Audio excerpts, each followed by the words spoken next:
As a పేరెంట్‌గా అడుగుతున్నాను sir నేను. సౌత్‌లో అన్ని కాలేజీలు ఉంచుకొని, ఇంత దూరం మా పిల్లల్ని మేము ఎందుకు పంపియాలి? పంపిస్తే మాకు జరిగే బెనిఫిట్ ఏంటి ఇక్కడ? సార్ ఇంజినీరింగ్ అవ్వచ్చు, సైన్స్ అవ్వచ్చు. ఇది 3-4 సంవత్సరాల ప్రోగ్రామ్ అండి. అండ్ ఎప్పుడు తల్లిదండ్రులు పిల్లల్ని బయటికి పంపిస్తున్నారంటే 17 ఏళ్ళు దాటిన తర్వాత. అంటే ఒక స్టూడెంట్ అవ్వచ్చు, విద్యార్థి 17 ఏళ్ల తర్వాత ఒకే ప్లేస్లో మన ఇంటి దగ్గర నుంచి వెళ్ళడం వల్ల అతనికి కొత్తదనం అనేది నేర్చుకోలేదు.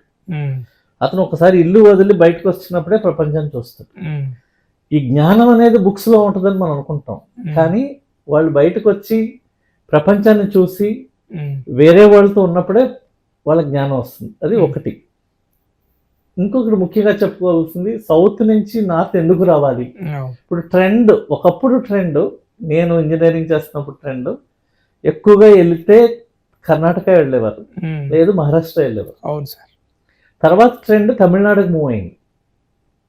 ఇప్పుడు ట్రెండ్ అంతా కూడా Delhi, especially Delhi and NCR రావాల్సి వచ్చింది నేను. ఓకే, మెయిన్ కారణం ఒకటి ఏంటంటే మల్టీ కల్చరల్ ఎన్విరాన్మెంట్.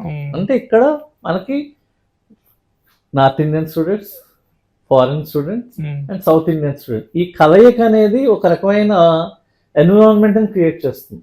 ఇక్కడ ఎలాంటి చెడు జరగదు, ఎందుకంటే ఎవరి లిమిట్స్ లో వాళ్ళు ఉంటారు.